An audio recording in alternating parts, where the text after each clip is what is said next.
ایک وہ شخص جس کی 1,00,000 روپے تنخواہ ہے سر، 12 مہینے میں وہ 1,00,000 اپنا 12,00,000 روپے کما لیتا ہے۔ اس سے پہلے وہ ٹیکس دیتا سر 15,000 روپے فکس ٹیکس تھا، اور 12.5% کے حساب سے وہ ٹیکس دیتا تھا، جو کہ 1,50,000 بنتا ہے۔ 1,50,000 جمع 15,000، 1,65,000 ٹیکس ڈیڈکٹ کرتا تھا۔ اس دفعہ حکومت نے کیا کیا، انہوں نے فوری طور پہ ٹیکس بڑھا کے اس کو اب 12.5% تھا اس کو 15% کر دیا، جو کہ اب بنتا ہے 1,50,000 روپیہ، 1,80,000 روپیہ، اور فکس ٹیکس کر دیا 30,000 ہے، یہ ہو گئے 2,10,000 روپے۔ اس سے پچھلے سال میں وہ ٹیکس دیتا تھا 1,65,000، اب ٹیکس دے گا 2,10,000، فرق آ گیا سر 45,000 کا۔ انہوں نے کہا جی ہم نے 20% تنخواہیں بڑھا دی۔ 20% تنخواہیں بیسک پے پہ بڑھتی ہے، جس کی 1,00,000 تنخواہ ہوتی ہے اس کی بیسک پے 30,000 سے 35,000 روپے ہوتی ہے۔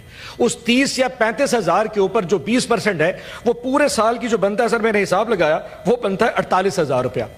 آپ نے 48,000 کی تنخواہیں بڑھا دی لیکن 45,000 کا ٹیکس لگا دیا، اس کی جیب میں کتنے بچے؟ 3,000 روپے، ٹوٹل 3,000 پورے سال میں بچیں گے۔ اوپر سے ظلم چیک کریں، انڈائریکٹ ٹیکسیشن سر 7.5 ارب روپے کا، انڈائریکٹ ٹیکسیشن 7.5 ارب کا، اور اس میں سب سے بڑی اماؤنٹ کیا ہے؟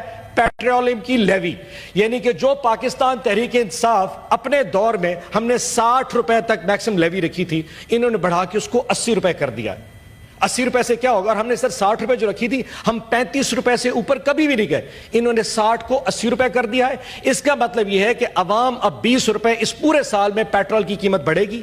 وہ جو 3,000 روپے ایک تنخواہ دار طبقہ اس ٹیکس میں سے 20% تنخواہ کے بچا رہا تھا، جب 20 روپے لیٹر پیٹرول بڑھے گا تو وہ اور پورے خاندان کے اوپر جو اثر آنا ہے پورے مہینے پورے سال کا، وہ 40 سے 50,000 روپے آئے گا، بچے گا اس کے پاس 40,000 اور اس حکومت کے پاس چلا جائے گا۔